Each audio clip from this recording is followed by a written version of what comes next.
Je m'appelle Myriam, je suis photographe et j'habite à Brooklyn. J'ai commencé la photographie à l'adolescence. J'habitais au Caire à l'époque, j'allais au lycée français du Caire. Il y avait une activité chambre noire et j'ai participé à cette activité et qui était principalement faire des tirages en chambre noire. Et j'ai beaucoup aimé en fait cette pratique. Moi j'étais une enfant très timide et pouvoir être en cours dans le noir sans que personne me voie, sans qu'on parle à qui que ce soit, sans être mis sur montré du doigt, j'ai beaucoup apprécié. Et je me suis rendu compte qu'en fait, que j'avais envie d'y passer plus de temps, mais bon, j'avais pas assez de négatifs. Alors il fallait que j'aille prendre des photos pour en avoir plus. Et c'est là où j'ai réalisé que c'était important de prendre des belles photos parce que le plaisir dans la chambre noire, c'est de découvrir des belles images.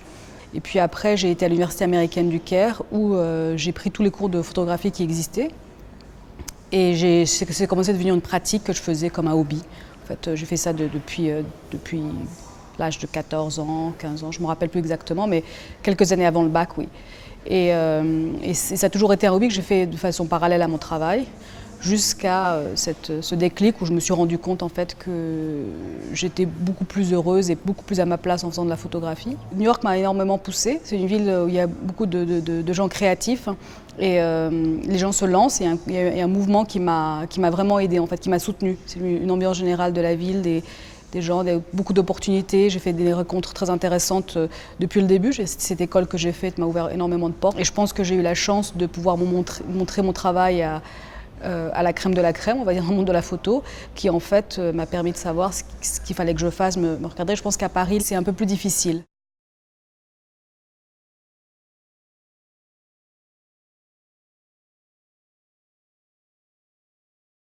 Egyptian Revolt, c'est en fait, j'ai photographié durant les 18 jours où il y avait le siège sur la place Tahrir. Je ne pense pas que c'est une révolution, c'est pour ça que je l'appelle comme ça, c'est une révolte. Le peuple s'est révolté, mais une révolution pour moi c'est un mouvement qui est organisé pour prendre le pouvoir. Le peuple n'a pas pris le pouvoir, et il n'avait pas l'intention de prendre le pouvoir, et c'était plus une rébellion, une révolte.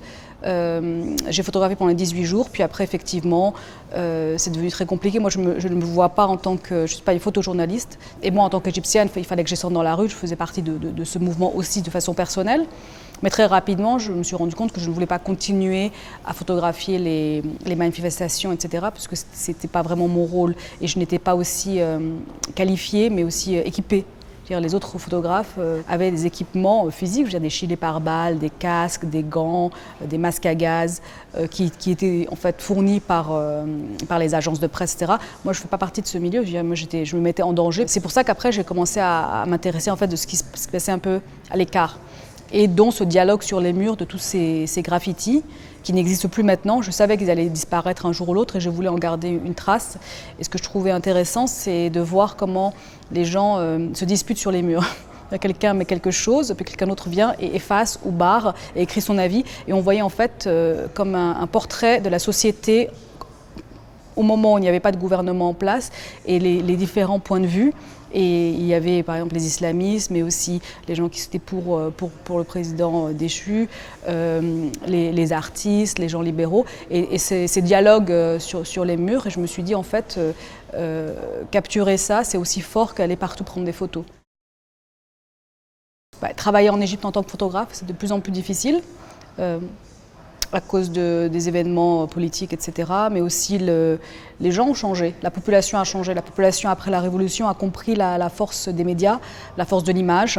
On réalisait qu'une photo peut ne jamais disparaître et peut apparaître partout. Et c'est quelque chose, je pense, qu'ils ne réalisaient pas avant la Révolution. Ils sont beaucoup plus méfiants.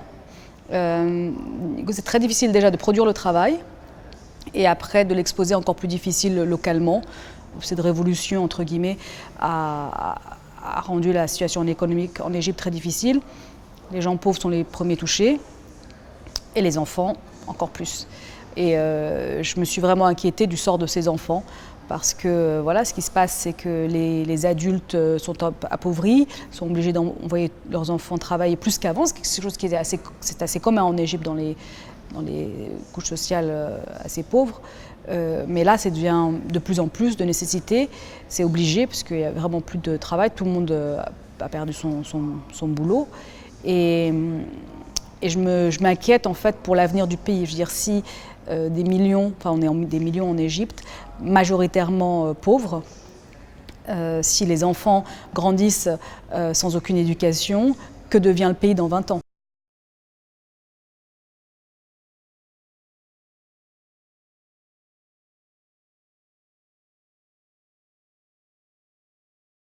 Pour le sujet Millennials Kids, j'étais dans le sud de l'Égypte pour une commande. Je travaillais pour une NGO qui s'occupait d'un sujet sur les femmes.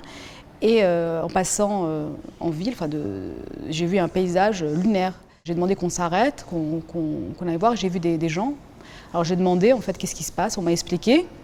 C'est là que j'ai décidé qu'il fallait vraiment que je revienne pour traiter ce sujet, parce que en fait c'est l'esthétique qui m'a d'abord surprise, qui m'a arrêtée. Puis après, bien sûr, quand j'ai vu des gens à l'intérieur de ces montagnes, je me suis dit, il se passe quelque chose. Ce travail, les enfants à Minyas, se passe dans des carrières à ciel ouvert de calcaire. L'endroit est tellement blanc que n'importe quelle transformation dans la lumière a un effet de ciel, par exemple. S'il y a un nuage qui passe, toute la lumière de la montagne se transforme. Et s'il est 8 h du matin ou 9 h, c'est plus du tout la même lumière, mais ça change de façon dramatique parce que cette blancheur fait comme un effet d'un énorme flash. Je suis toujours attirée par la beauté des choses et je pense qu'il y a de la beauté un peu partout, il suffit de la voir. Et moi je suis naturellement attirée par cette beauté. Mais moi mon but c'est aussi de rester positive, c'est-à-dire que je veux montrer en fait un problème, mais aussi essayer de trouver des solutions à ce problème. Pas moi personnellement, mais moi je me vois plutôt comme un messager. Moi je passe les informations. Et par exemple, il y a beaucoup d'NGO locales qui essaient de travailler pour essayer de convaincre les familles qu'il y a d'autres moyens de gagner sa vie que ces moyens-là. Aussi, je pense qu'un sujet, par exemple, comme les survivants du génocide au Rwanda, par exemple, est un sujet très difficile. Et pour pouvoir attirer l'œil de l'audience, pour qu'elle puisse voir le sujet complètement et ne pas s'éloigner en disant « ah c'est trop dur », il faut les séduire en fait. J'ai entendu parler du génocide quand j'étais adolescente à la télévision, j'étais choquée, j'y croyais pas en fait, je me suis dit c'est pas possible. C'est-à-dire la télé ment. Je veux entendre la version des gens qui ont vécu les événements, je veux en savoir plus parce que c'est terrible et s'il se passe des choses aussi terribles au monde, je veux être au courant, je veux savoir.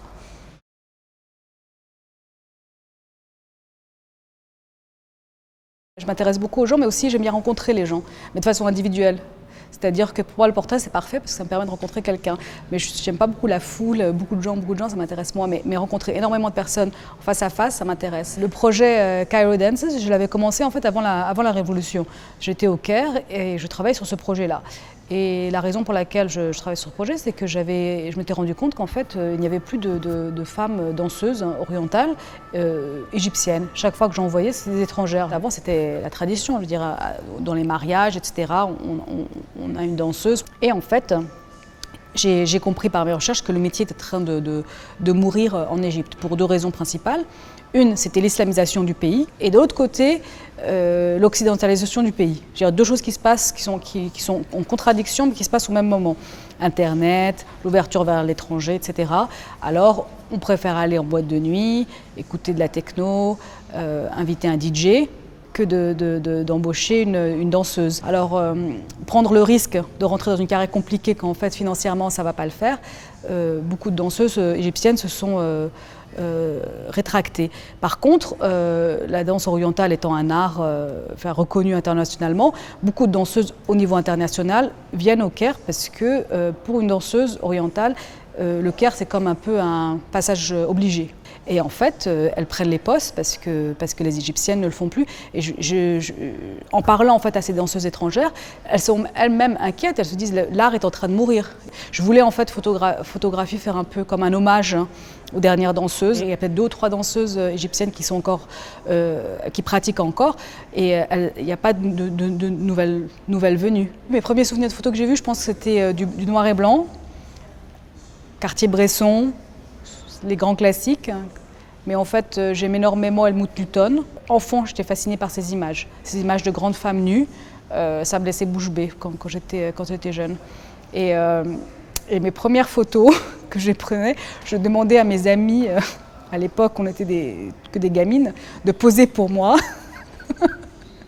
Bon, pas toutes nues, bien sûr, mais dans l'esprit Helmut Newton, et on rigolait beaucoup.